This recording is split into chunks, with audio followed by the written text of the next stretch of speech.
咁今次佢好慈悲咁嚟到呢度開始個講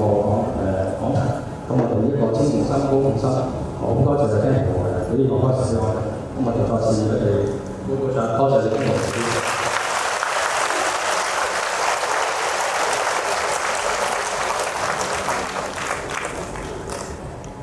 顶礼本师释迦牟尼佛，顶礼本师释迦牟尼佛，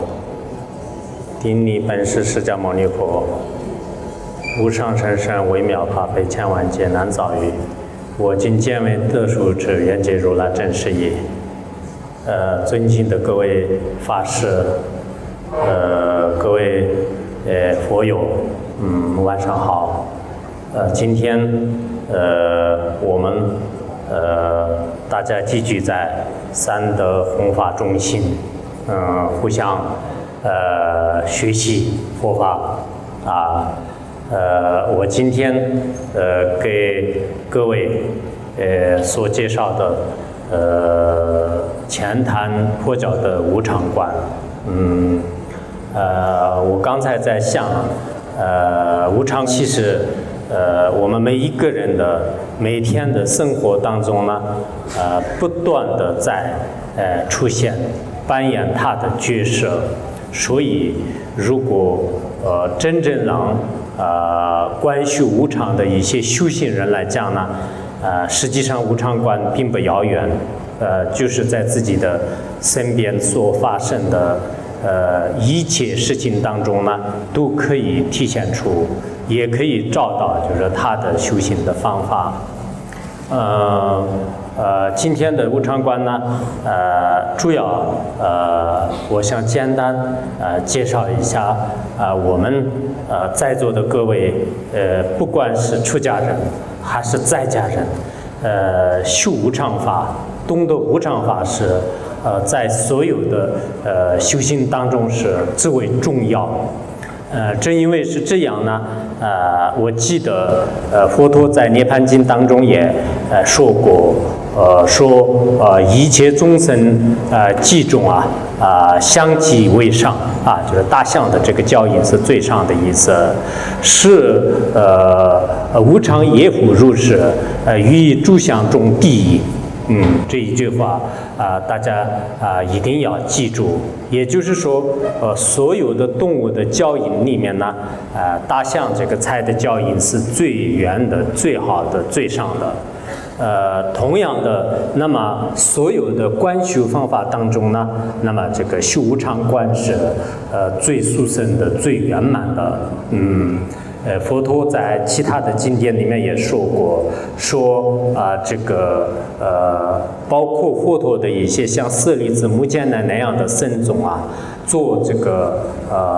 大量的供养呢，不如一个人在一刹那间当中观修无常的这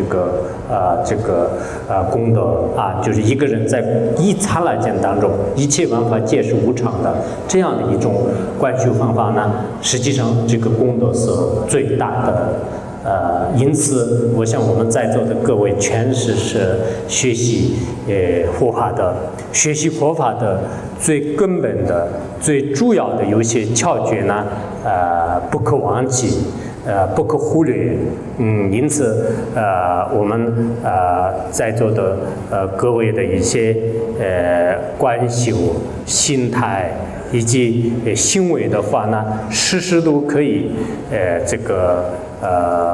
在观修在这样的一种方法当中就是我们时时都可以观修这样的这个佛法。其实我刚才想起来，我们观修无常呢，从自身的或者说从眼前的一些行为很容易发现。我记得93年的时候呢，我的上师法王如意宝寂灭盆措呢在我们这个香港当时给大家传述过普巴金刚就是相待金刚，还有呢就是文殊大圆满的这个观顶。那么上师呢已经实现这个圆寂了。当时我记得我们这个白云中心的有一个叫这个丘扎喇嘛就是我前2天到了这个香港以后呢，也听说他老人家也圆寂了。当时我们居住在哪里的时候呢，贝罗法王也是这个健在的，他老人家也是圆寂了。我听说最近我们那个藏地的阿丘法王也这个圆寂了。那么这些都是实现什么呢？实现就是我们高僧大德们呢就是在我们这个事件当中呢实现这个圆寂。那么实现圆寂，其实他们是高僧大德，他们都是在我们的这个心目当中，大家都这个人人了解的这些大德，而我们不知道的这个生命，一天当中这个就是离开多少个人，大家应该这个可以退出来。所以我们今天在座的这些各位再过10年的时候，就是离开多少个人，自己推算一下。再过20年的时候呢，就是有多少人还这个存活在这个世界上。再过30年的时候呢，可能大多数的人都不一定在这个世界当中了。再过100年的时候呢，我们现在所有的这些会场上的人呢，就是全部都不会在这个世界当中这是绝对就是不会在这个世界当中。现在一般的这个人的寿命来讲，就是活120-130岁的人呢，就是基本上是没有的。因此，无常法呢，在我们修心法当中是最上等、最根本的一种修法。那我希望我们在座的各位经常通过观无常法，让断除这个现实的贪念。宗喀巴大师在三住要道论里面也是讲了说这个我们的这个人生观修人生难得，宿命无常，轮回的过患，因果不虚，这4种修法呢，可以断除今世的贪念和来世的贪念。如果我们断除这样的贪念，才能真正升起来这个出离心，升起出离心以后，才可以升起菩提心。我们在座的很多人，有些人可能皈依佛法已经很多年了，有些人可能刚刚皈依，有些人还不知道什么叫做无常观。但不管怎么样呢，世间的真理就是真理，谁也改变不了；规律就是规律，谁也改变不了。因此，我们每一个人的生命是非常脆弱的、有限的。因此，在有限的这样的这个生活当中呢，大家这样面对死亡、面对事件呐，应该心里面有一种做好世事的这种准备。因此，我们将佛教的无常观呢，就是主要是体现在4个方面啊，我记得在佛经当中有一个最根本的一种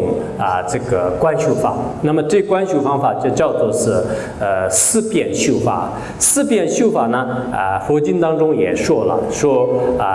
积极必进，高级必多，聚集必散，生机必死这4者呢，每个佛教徒会说，但不知道我们想过没有。我们对眼前发生过的事情来观修过没有？如果没有的话，那只是文字上的一个了解，而没有进一步深层的去挖掘，它其中的深层的含义。因此，我们今天呢，先简单介绍一下，这4种法也就是说，首先讲的是积极必进。我们世间人类每天辛辛苦苦所积聚的这些财富也好，所积聚的这些东西呢，到最后的时候呢，没有一个不亡的，全部会耗尽的。世间人的所有的，包括我们的香港现在这几年以来修的高楼越来越高，但是这些到最后一刻的时候呢，都面对不了无常的。我们都知道世界上原来应该是最高的美国的世贸大楼但后来被恐怖袭击一摧毁的时候呢，第1号楼用了10秒钟的时间，第2号楼用了8秒钟的时间呢。这么短暂的时间当中，将真正的世界最高的高楼的话呢，会摧毁。那更何况说其他的建筑物。因此，我们不要认为是因为这里科技发达，我们的住的高楼永远都是不会毁灭的，这是我们的妄想而已。因此，我们要知道是世间的所有的这些高楼所有的这些建筑包括我们的高高的地位这些都是到最后的时候呢，会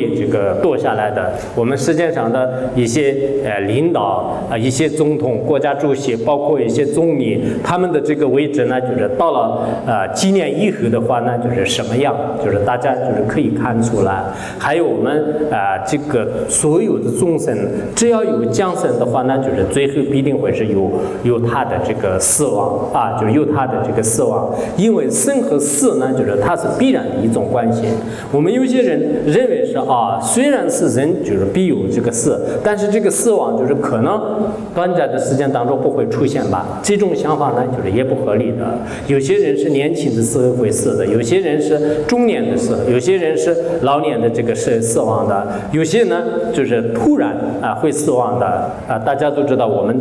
世界各地发生的很多的这种突然的死亡，爆发性的死亡呢，非常快的。我们在座的人都不会死亡的这种把握有没有？绝对是没有的所以即使世界上很多人希望长生不老以前秦始皇的话呢，他也想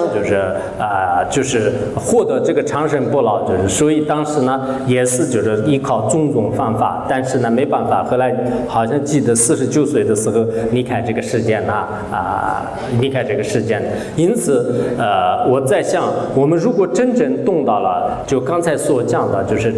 4种道理的话呢，其实实对你的生活，对我们的这个修行呢，应该说是有非常大的这个帮助。如果我们心里面没有产生一个无常观的话呢，做什么事情都是成了一种这个世间法。我看到在这个10年前、20年前的香港呢，这个在建筑方面，在这个其他的一些方面呢，有这个很大的这个进步啊。可是有些修行上和有些佛教的研究上面呢，我这次没有看出就是特别就是这个前所未有的一些这个进步啊。10年前的时候呢，很多人就是喜欢这个求官顶、发财、升官然后拜拜佛啊，就是平安、健健康康啊，等等等，就是以这样的一种这个。然后现在呢，也有很多人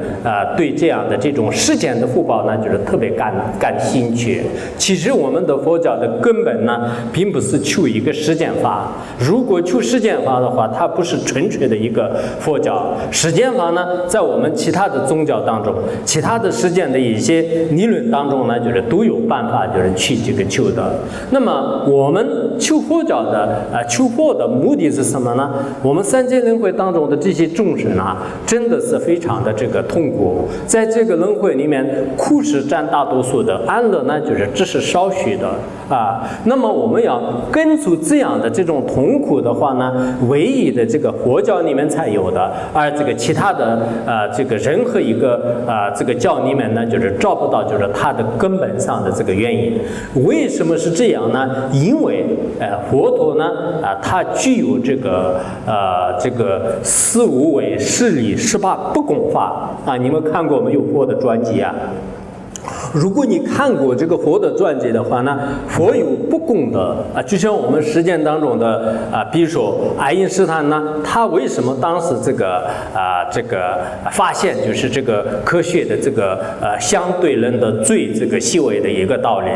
诺贝尔呢，他为什么就是当时刚开始的时候发现他的这个炸药的话呢，他有他的一种不共的这个智慧。那么我们本师释迦牟尼佛呢，他就发现就是我们众生这个依靠无明而这个轮转在这个轮回当中。而如果我们断除这个无明以后呢，众生就是彻底的就是快乐的，并不是你暂时性的一种这个快乐。而这种快乐的根本是什么呢？就是这个佛法我们说的这个内理学。现在很多专家和现在有些学者呢通过一种相似的这种研究就是自己呢认为是自己是佛教的专家，佛教的一些学者。其实很多人对这个佛教呢，就是并没有特别的去系统的学习过。那么这种人呢，能不能真正这个通达这个佛理呢，就是非常难说。因此我希望呢，我们在座的这个佛教徒，尤其是年轻的这个佛教界呢不要整天的是就是求一些国宝为了健康，为了这个家庭就是和合，为了呢就是赚大钱，为了自己的这个地位呢，就是这个让这个保持下去这是一个即使有佛陀加持让你得到的话呢，但这个世间是不长久的。我们人生只能活这个几十年呢，在几十年的快乐这样这个下功夫呢，就是不合理的。我们应该为今世和来世佛教徒有一个不同呢，为今世和来世而这个修行，为自己和为他人而这个修行如果没有这样的这个原则的话呢，我们佛教徒的根本方向呢，就是应该是有一些这个错误。所以我们今天这个观修无常的话呢，其实是对这个今世来世呢修持善法我记得在那个这个佛经的一个这个诸法集合经里面就是说了，说是这个有为界无常，如水泡非酒就是有为界无常，如水泡非酒，应当信三心，为二世饶益这句叫着我特别喜欢，就是我为什么这么讲呢？我们要知道，就是整个世界当中的所有的这些有为法呢，全部都是没有一个让这个长期恒常存在的这样的一个法就全部都是无常的就不管是你的任何一个气世界和有情世界的东西呢，都是无常法，就像是水泡一样的大家都知道有一个水泡的话呢，就是我们一吹气就马上就破灭了就像水泡一样，实践当中特别执着的感情，就是会不会长期呢？不会的就不会的。实践当中特别单着的这个名声、财富，以及呢我们的这个种种的这些实践的这个荣华富贵，它会不会永远就是带下去呢？就是不可能的。它到了一定的时候，意愿会散灭的。当这个一灭的时候呢，就是过自然会没有的。那么我们怎么办呢？我们实践的这些外法呢，虽然是这个无常的，但是生命呢，就是还继续延续下去后世呢，就是不断的这个存在。我们要讲到前世后世的时候，有些人可能认为万法也是无常的，心也是就像唯物论和那个无生论所讲的一样的，心也是马上会破灭的，可能没有什么这个可执着的。其实不是这样的，生命呢跟这个身体完全是不相同的，而生命的这个延续呢，就是一直不断下去以前我看到过一个侄子，他分析的很好就像我们的这个无线电话的这个声波无线电话的声波，当我的这个声音就是刚刚这个给他接上的时候呢，就是这个声波就是存在的。然后到了中间的时候呢，这个声波已经变成了电波，就是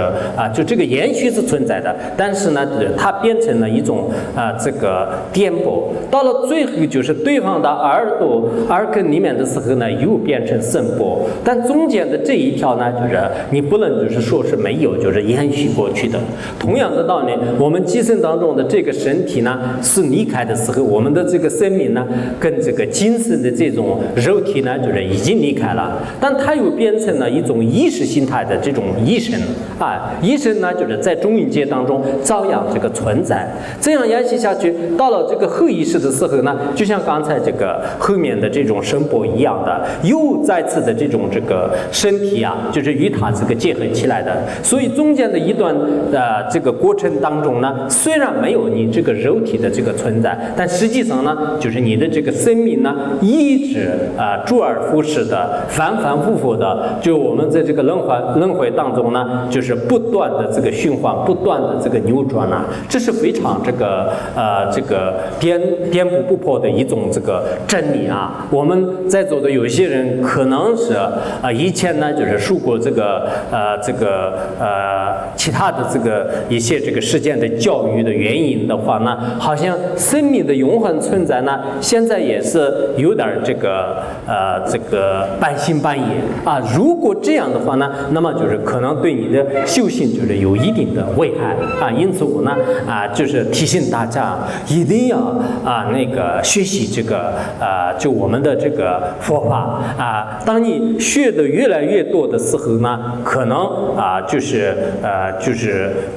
这个很多就肯定很多这个怀疑，很多邪见呢，就是自然而然会断除。最后的话呢，你的这种真正的这个心性和智慧就可以呢，就是体现出来了。因此呢，我在想我们的这个生命无常呢，就是其实是确实有非常大的这个功德如果我们有些人这个修不了很多法的话，天天只是灌这个生命无常这也是特别容易的一种法就特别容易的法以前汉传佛教里面就是印光老法师他整天都是在自己的禅房里面挂一个大大的这个四的这个字就是四的这个字。为什么所有的字当中就是印老就是不管其他的，就是这是一个四呢？他时时都是灌这个生命无常。以前我们藏传佛教里面有特别伟大的一个上师，有一个弟子求法，就是给他传一个特别殊胜的法，然后这个上师呢，就是刚开始的时候没有给他传，到了第二次、第第3次的时候一直求他一个特别深的法呢，后来这位上师呢就是说你也会是，我也是，你也会是啊。我们实践人来讲是这个不是什么法，就是可能有些弟子来讲，上师你应该给我灌个定啊，给我加持一下，灌个最高的定，就是那么这个才是真正的法。你给我讲一个你也是我也是的，我也会动，就是不用给我传。我如果这个是法的话呢，上师你坐在这里，我给你传，就是可能有些居士会这么说的。但是呢，其实这个人呢就是信心很足，就是后来觉得上师的这一句话确实有道理，然后他想上师终有一天也会圆寂的，我也是这个终有一天会死的，但死的时候呢，除了佛法以外，对我什么都是带不住的啊。我们连自己的这个从这个母亲肚子里面就是出来的时候的身体的是就是带不住的，更何况说是其他的东西啊。那这样的时候呢，你不断的这个修无常，不断的这个修无常的话呢，那么最终就是自己会真正的这个获得了这个解脱。我经常到这个城市里面的时候呢，感觉到很多人这个从他的语言，从他的行为当中的话呢，都没有这个观修无常。这一点呢，就是确实感到这个有种这个遗憾啊。我自己修的无常好不好呢？我觉得不敢说是非常好，但是呢始终都有一种这个无常的感觉啊。不管是到哪里，我要出门的时候呢，我经常自然而然升起，应该是最后一次出门吧，应该是不会回来吧，就是这是10年前的时候我有这样的，现在也是这样的。比如说我离开香港的时候呢，我想永远离开香港，以后再不回来吧，就是我就心里自然而然就是这是应该说是多年这个修无常的一种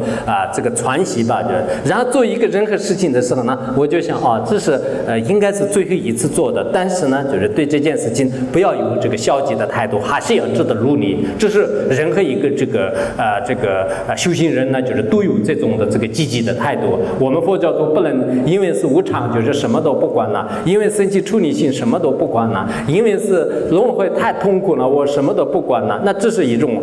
非常这个消极的一种态度，就是这是不合理的。因此我们怎么香港是一直没有时间概念，不断的一个一个的来，现在多少人？现在过了半个小时还在来。我们藏地的牧民那个传法还是很有时间概念的，这个7点钟的话7点钟全部到。你们那个因为那个香港太自由了，太自由也有时候是不好啊。没有是赖吧，他们自由的赖，自由的过去也可以，就是自由嘛。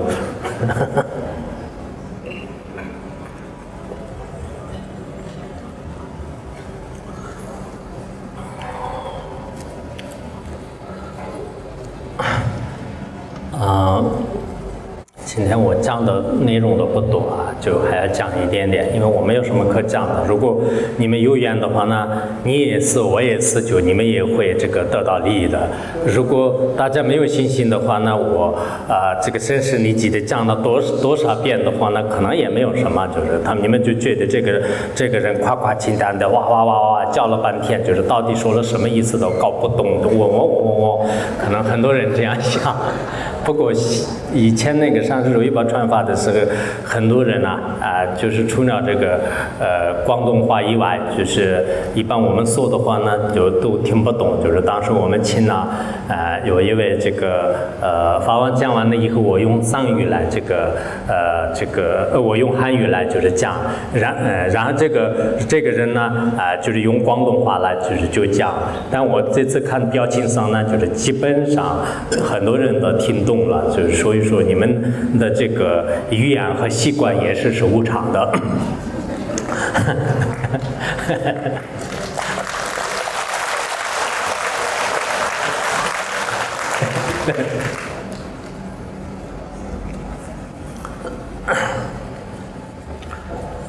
很感谢我们这个宗亲和还有我们这个金兄大和尚和还有诸位僧众们的这个安排啊，大家都很辛苦，给大家这个各位创造这样的一种这个学习的机会呢也是很难得，真正的从那个佛教的这种教义上讲的话呢，哪怕是我们就是共同学习一堂课学习一堂课的话呢其实也是很难得的有时候我在想我们刚才我讲的这个积极比善高级必多的这个偈颂呢，释迦牟尼佛因地的时候身上这个挖了这个1000个洞，就是才能得到的这种法。所以我们呢就是没有做这样的这个苦行呢，就是大家这个可以说是这个轻而易举的，就是可以学习就这也是各位的这个共同这个努力总的来讲呢我都觉得我们这个香港也好，内地这个各大城市也好，在我们藏地也好，在其他国家和地区也好大家的这个佛教道场就是大家融合团结，这个非常非常重要。每个上师的弟子呢互相的这个做这个大的战争，做小的战争。那么战争呢就是20世纪和19世纪18世纪的一个世界上的一种行为。现在国家与国家的是不是这个以单战争来就是互相那个这个解决问题的这个世界上的所有的这个世间人也是现在成了这个地球村的概念了，大家都是这个求同存异，大家都是共同那个维护自己的这种利益的这种基础上呢就会建立自己的价值观是这样的一个时代。所以人类到了21世纪的时候，我们佛教团体呢在小小的空间当中就是做这个一些不合的行为的话呢，这是对整个佛教来讲是一种损害，一种破坏，一种打击，除了这个以外没有任何的利益。因此我们不管是南传佛教、藏传佛教、汉传佛教，佛教与佛教之间呢就是一定要和睦相处，都是释迦牟尼佛这个传下来的，都是应该是这个发菩提心然后呢这个要么发菩提心，要么发出离心，然后呢中间这个心持善法，最终呢就是获得这个涅槃的这样的一种这个宗教那么我们呢就是如果内部的这个团结都没有的话呢，我想是我们的这个佛教就是确实是集合着不会有进步，不会有发展的。因此我经常这个听到就我们这个香港呢就是确实是还是大家都是在宗教尤其是在佛教方面呢有很多的这种发展的这个空间包括台湾就是在这里每一次的我们这里的一些高僧大德们呢就是开一些大型的这个佛教的这种这个法会在这个时候呢从内心当中我个人来讲非常随喜，不管是哪一个教派的话呢，至少也是很多人对这个佛教结成了一个善缘昨天我去你们这个香港的最大的这个佛像面前去，当时有很多的游客就是有些是可能好奇心来就是去拜拜的，就是去看看的，因为说是这是亚洲第一大佛的话，可能有些是不是信仰，就是但是去旅游。即使你有的话呢，我们眼睛看到这个阿弥陀佛释迦牟尼佛的像的话呢，那么对他的相续当中也种下了就是真正的这个解脱种子这是非常不容易的。因此有史以来的很多高僧大德呢，就是通过不同的这个方式就是结成这个善缘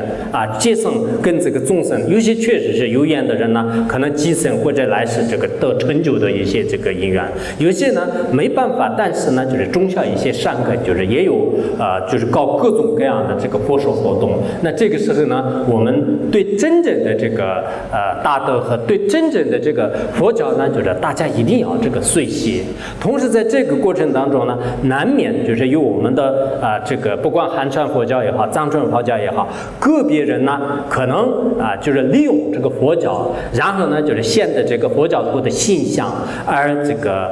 欺骗就是我们的这个信众在这个时候呢，我们信众呢就是首先应该要擦亮自己的眼睛，应该要认认真真去观察否则的话呢，很多信徒刚开始的时候去不观察，然后呢到最后的时候呢就要开始这个诽谤。其实呢，不管是汉传佛教、藏传佛教，现在有些人的这个行为呢可能对社会呢也是造成了不好的这个影响，但是这些是个人的行为，我们这个佛教徒呢一定要明白，不是佛教的问题。比如说我们藏传佛教呢，先刚开始就是跟大家什么灌顶传法，最后呢就是出现一些不如法的行为。汉传佛教也是这样的，有时候会有这样的，但是有些人认为这是藏传佛教的这个过失，其实不是藏传佛教在我们这个不管是任何一个人，你在藏传佛教的教义当中去寻找的话呢，就是这些是找不到的，这不是佛教的过失，应该说个别人他自己的这个行为他所造成的，因此这个事情呢用个人来这个承担，而不能呢就是把这个过失就是染污成我们的佛教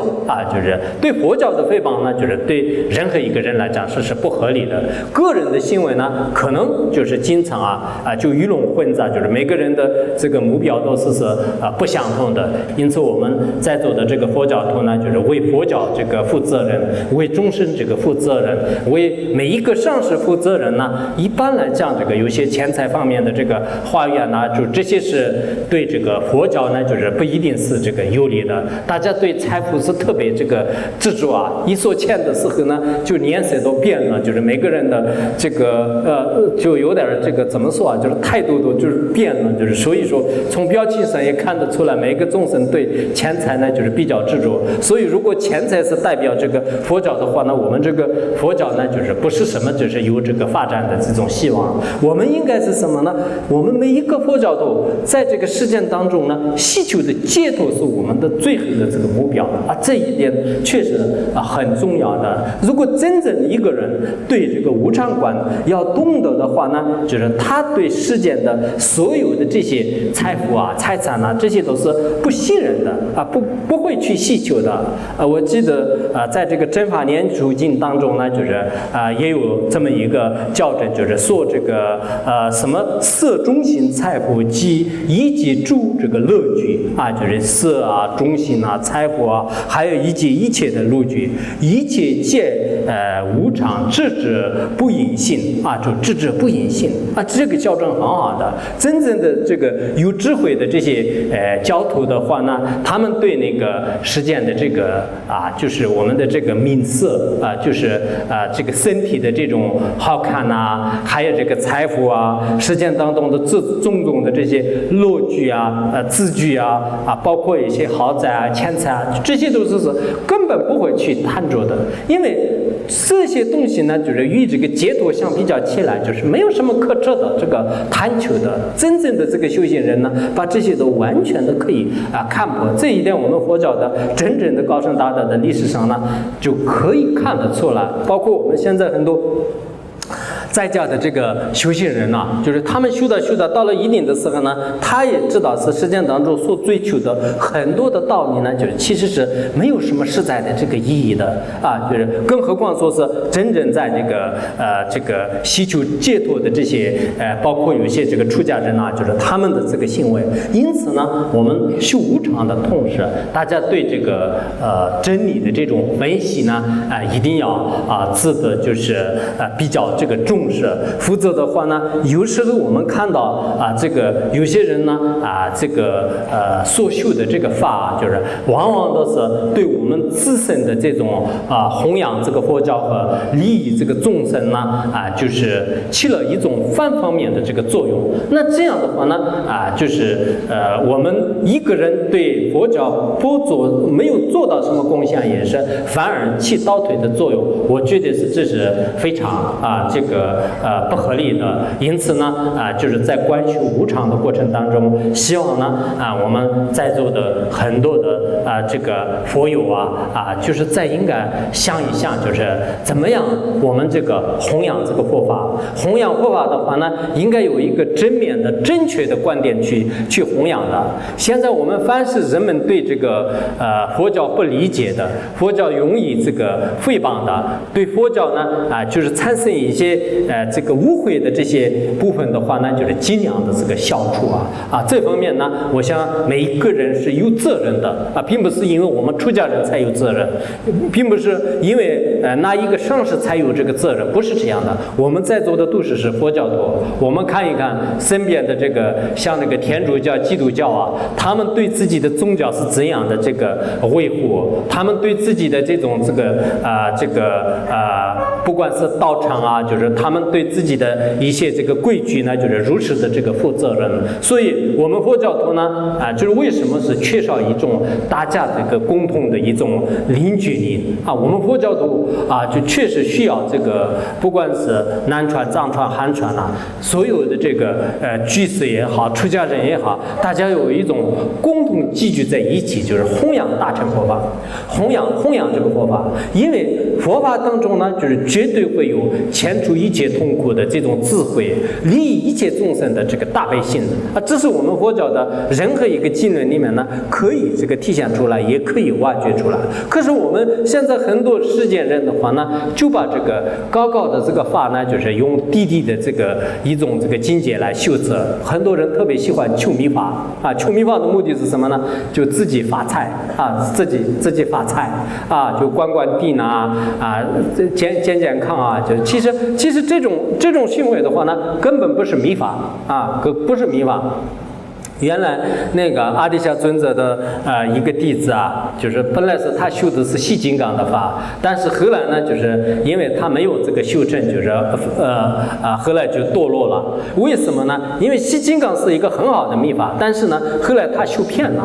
什么修偏了呢？我们修世间法而修的话，那就是这个是不是佛法的这个精神不是佛法的精神。所以我觉得现在很多人呢，这个基础理论太差了对系统的这个文思呢就是不够这样以后的话呢，导致这个对佛教的这个误解，很多年以来的话呢，自己这个没有一点这个进步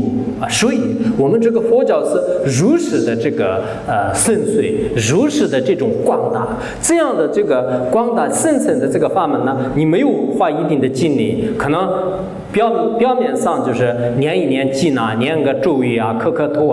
然后就是烧香拜佛那这是佛教的部分的一个行为。真正的这个佛教呢，就是我们的这个智慧和大悲心。那么这个智慧和大悲心呢，需要就是系统的这个开导，需要系统的去学习。我看我们世间的很多的年轻人呢，就是其实智慧很不错的，可是呢，好像习惯上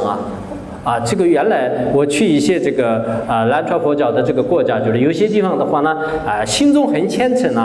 就经常做一些福德经常那个开一些法会就是都很不错的。但是真正的一些真理让他们讲的话呢，他们也不想听，也不想讲有些人还甚至说是这是一种理论对实修有问题的。我想释迦牟尼佛的这个经典和论点呢，再怎么样也是对我们的解脱是不会有障碍的，大家放心有些人是就故意就是在中间就是说你不要去文思不要去学理论理论对你的解脱是有障碍的。其实你这个根本搞不懂，就是什么是这个对你解脱有障碍的。龙母菩萨的这些话不会对你有障碍的，释迦牟尼佛的任何经典呢，对你的解脱是绝对不会有障碍的。但是我们害怕就是理论没有修的原因，自己往往都是这个修的就是不正，就是有这样的现象呢，就是比较多。就是因此我们这个观修无常的过程当中呢，自己也知道就是一切万法都是无常的。很快我这个修行我没有修的话呢，就是来不及有些人可能10年8年的连一个家行都是没有修过，整天都是在一个上师面前呢得灌顶，也许这个地方是比较自由的，在这里打广告宣传都很。我们学密宗的很多的道友的话呢，也许是可能得过无数次的灌顶，但是也从来都是也没有受什么试验然然后整天都是年年注意就很多的地方的话呢，就是现在有这样的这个毛病。一说系统的学习的话呢，就是大家都没有这样的这个习惯。但这样的话呢，如果是像藏地一样的，从小都是在这个生长在一个佛教的家庭当中的话呢，即使你没有很高深的智慧，但是自己的信仰呢，就是基本上是保持稳定的。可是我们现在这样的这个工业化和这样的科技化的城市当中的话呢，人的分别念是越来越这个错综复杂。在这样的错综复杂，如果你没有一个佛教的根本的这种智慧的话呢，可能你的信心呢，就是过一段时间当中很容易这个变了，这是个退失信心退失信心。当你退失信心的时候呢，什么这个抓住点都是没有的。如果你一个比较这个系统的去学习的话呢，当你真正这个离开人间，或者说是当你这个对佛教不理解的时候呢，自己有一定的正见就这个正见呢，马上摧毁你的这种怀疑这是我觉得特别的这个重要，就是因此呢。从那个修行的根本方面来讲呢，这个修无常法，就是的确是每个人来讲特别重要，就是像那个这个开启修行门扉还有这个历代的这些大德们都是修这个无常的。我记得以前那个莲花生大师的这个一个教言里面呢，有一个比喻，就是这个比喻对我来讲是还是有时候想一想，就是确实这个有一定的触动。他是怎么讲的呢？比如说一个人呢，就是在那个悬崖当中呢，就是他就看见了一个果树这个果树，然后他是准备就是得到这个水果呢，就是在这个悬崖上爬上去的时候呢，就是只抓到一把草，然后呢，其他的任何东西在悬崖上面是没有的，就是他紧紧的抓住这个草。那个时候呢，就是他悬崖下面呢，就是是这个万丈深崖，就是特别特别深。可是那个时候，如果他毕竟是一个人，他自己回来的话呢，就是有回来的这个余地，就是回来的余地。可是呢，他因为这个上面的这个水果就是太好看，太想得到，就是他一直呢就是拼命的还在去求。结果就是来两只老鼠，一个是黑色的老鼠，一个是白色的老鼠。这两个老鼠呢，就是一会儿出来就是把一根草就咬断，一会儿一出来一根草咬断。但这样的话，别人呢旁边看到就是特别危险的。你看他为了就是或吃水果呢，就是一直抓住这个草，而这个草呢就是马上都断了以后的话呢，你没有什么依靠处，就是肯定会就是落到就是最这个危险的这个生涯当中去。那么这个比喻是什么呢？我们世间人就是这样的，我们的这个宿命呢就像是这一把草一样的，而我们世间天天求名求利呢，就刚才这个水果一样就是获得的这个蔬果一样的。而我们的这个，如果你生命断了的话呢，就下面的途径呢就是转生到这个善恶趣当中去的。而这两只老鼠呢，比喻成白天和黑天你过了白天，过了黑天就慢慢我们的生命呢确实就没有了但是自己都不知道。我看我们很多的有些老年人的话呢，就不知道自己是寿命多少，就是如果按年龄来算的话呢，可能最多是20岁30年就肯定离开人间的，但自己认为是我可能还要就是过可能100年当中都是还能住在这个世界当中一样的。而有些年轻人认为是我不会死，其实不能这样。我们看到现在每天每秒当中的话呢，就是世界上是有多少个人这个死亡，有些人是暴死的，有些人是自杀的，有些人是病死的。那这样的话，死亡不是这个很遥远的，而死亡呢就是可以说是我们的这个眼前那么如果是世间人的话呢，就是把死亡是看作一个特别恐怖的事情，根本不去观察它。而我们佛教呢，就是往往都是对生老死病呢，就是有一定的这种这个修行方法在这个面对生老死病的时候呢，我们佛教徒是真的是最勇敢的弥勒日巴最初的时候说是他刚开始害怕这个死亡，然后到山里面去修行，到最后的时候呢，获得了一个无生无死的这种把握。就是现在呢，即使死亡也是不会害怕的。我们在座的很多的一些老修行人呢就一辈子都是就观生命无常，当我死的时候怎么办？如果突然我得这个绝症的时候呢，那我怎么办？我突然如果翻车而死的时候呢，那我怎么办？提前都是有一定的这种安排，这是佛教都是有的。而其他的世界上，包括这个现在的有一些明星啊，有一些领导啊，他们到了这个最后的时候呢，就是他们如此的恐惧啊，如此的这种痛苦。大家都知道，我们在座的人呢，就是真的是光是办一个皈依证啊，就是天天修，就念念佛啊，就是不是佛教徒呢，也不能说就是佛教徒。是佛教徒的话呢，就是特别表面的，就是那这样是不合理的，至少也是每天就是要观修这个无常法啊，就观修无常法的话呢，那么就是自己自然而然对这个修行就是有一种就是无声的这种这个劝导啊，我修的无常法很好的话呢，我不会懈怠的，我不会就是天天的是散漫的就是无常来了怎么办？我还是多造善业，就是多积这个功德啊，就是自然而然呢，就是会这个信之善法。所以说我今天呢在这个短短的时间当中就是跟大家提醒呢，我们在座的各位，就是在所有的法当中呢，就是修行无常就是最重要的。以前那个很多大德也说了，只要你无常法修得很好的话呢，其他法就自然而然会修得好。如果你无常法修得不好呢，即使你得了这个密法最高的或者仙宗这个最高的一些法，其实呢就是也不一定的。现在有一些人认为那个我们这个藏传法呢就是叫这个密宗法，而汉传的法呢就是叫那个宪宗法这是台湾的这种和这个香港这边还有这种说法，20年前也有这种说法。我说这是一种错误的这个概念不能这么说，因为我们整个藏地你走遍整个藏地，这个所有的噶举派、格鲁派这个觉囊派还有这个尼玛派和萨迦派，所有的宗派当中，只修密宗不修宪宗的一个宗派也是你会找不到的。你所有的藏传的修行人当中，只修密宗的不修宪宗的一个也找不到的找不到。其实我们汉地的所有的这个宪宗的这种说法呢，也是不对的其实你看我们这个汉传佛教当中，早课晚课还有念的这个楞严咒大悲咒观世音心咒很多咒语都是密宗的这个咒语除了这个以外，密宗也没有什么特别就是这个更密的这些东西没有的，就是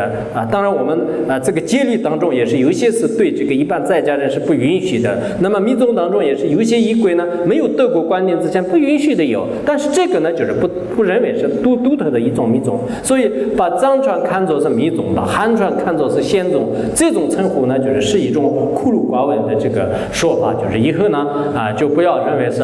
藏地这个穿红色的衣服呢就是叫这个喇嘛教喇嘛教也是不能说，喇嘛是上师的意思。其实我们汉地的穿黄色的衣服叫和尚，和尚也是不能说，就是和尚的话呢也是一个上等这个师傅的意思。穿这个黄色衣服的不一定上等师傅，就是可能也有各种各样的。所以我们这个出家人有出家人的一种称呼。可是因为以前呢就是可能有个别的这个历史的这种原因呢，很多的这个对密宗的称呼和对宪宗的称呼和对佛教的一些了解呢特别的这种缺少。因此我们现在我昨天在那个这个中文大学的时候，有这个就是有一些那个大学生就是在他们的这个怎么说一些这个研究生的论文当中呢，也是提出很多的一些名词就给他们也提醒，就是以后我们要不管是写什么文章，要说什么这个关于佛教方面的话呢，不要太这个就是骄傲，就是认为是自己看了1-2本书以后的话呢，现在很多人是这样的，有些这个学者的话呢，因为自己有实践的一些什么博士生就是什么有这个那个的一些头衔的，然后呢自己看1-2本书以后的话呢研究佛教，什么佛教是应该这么昨天有一个人讲那个如来藏，其实如来藏是到底什么样的东西，可能他认为是如来藏就是心脏，就是但是后来他就讲的就特别奇怪，就是后来我在这个跟他吃饭的时候，有一个同学跟他讲了，你以后不要这么说，不然我们这个研究和学习很多年的一些那个这个作为这个佛教的这个我们能不能说专业人也可以吧，就是因为我们一般这个对佛教的这种研究和学习已经这个20几年了，那么现在就是读专科的话4年就可以叫这个专业人，就是所以我们这个专业人是看看的话呢，有些如来藏的解释太简单了，就是不是你所谓的这个叫如来藏，就是这是你，但是自己就认为是啊，这是应该是如来藏，这是应该是这个佛陀的这个教法，所以有时候我们现在这个世界人呢就是对这个佛教的这个理解呢，就是有很多的一些误区这个误区呢，就是一传这个十传百，就是最后恶性循环，就是在我们世界当中的话呢，带来很多的这个负面影响。我们在座的每一位佛教徒呢，应该有这个弘扬佛法的这个责任。同时呢，我们在座的人都是生命是这个无常的，我们应该要这个自己就是遇到了这么好的佛法呢，对每个人来讲是确实是来之不易的不容易的，不可能是无缘无故的，应该是前世的这个福报和今生当中的这个善缘呢结合起来的。有了这样的因缘的话呢，我们不要就是我今年修不了，就是明年修。现在我们一些城市里面的人这样的，我现在这是20-30岁，我再过60岁的时候我才准备修佛，就特别可笑，就是一看到的哇，这个人真的是就是对生命无常呢一点就是这个直觉的没有，就是不要这样的就是我们这个修生命无常的时候呢，就是每天都有这个无常会来的，我应该修法，自己好好的修行。然后佛教的这么好的，像这个无我观无常观还有这个大悲心菩提心包括我们你们在做这个经常开发会的，就是这样的念地藏经就是念无量盆经那么好的一些精神的话呢，真的是我们遇到以后呢，还是很荣幸的就是非常非常的这个荣幸。我们身边有这么多的芸芸众生，他们很多人每天都是造恶业以外呢，就是没有这个遇到过这么这个好的法，所以我们现在应该趁这个机会呢，不要这个失去方向一方面要了解这个佛法，同时呢，就自己一定要就是这个好好的这个修行。那这样的话呢，获得这个无我的这个空性也不会很困难的。我记得佛陀在这个阿含经里面也是说了，就是说这个色无常，无常即苦，苦呢就是即无我非我就是苦即非我。那么通过这个玩法呢，就是观修无常，然后呢，因为它是无常的原因呢，我们在这个轮回里面呢，就是没有什么快乐的，就是都是痛苦的这个很重要。如果我有个无常观的话呢，就是什么事情都是很这个容易面对的。比如说有些人的这个生活呢，就是发生变化就刚才有一个人说说那个什么从这个汉地就是从那边就是乘飞机，就是到这个香港，然后到香港以后呢，准备就是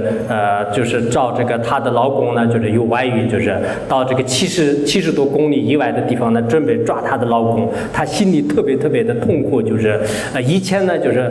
这个人就是不会这样的，现在就已经变成了就是这么样然后让我回答就是他怎么办，就是说我说这个最好是观无常，就是因为以前是对你好，就是现在是对你不好，就这也是无常的，很有可能你也是你现在对他好，就是但过一段时间彻底失望了，就是然后不但是对他不好，就是还要就是可能会想杀他，就是也有这种可能性，就是所以我们每一个人的心态也是会变化的，外面的万事万物也是变化的。如果是学过无常法的人呢就世界上的很多事情确实是没有什么可信任的就是不管是我们的房屋也好，我们的这个财产也好，包括我们的身体现在听说有些人呢，因为这个慢慢人老了，就是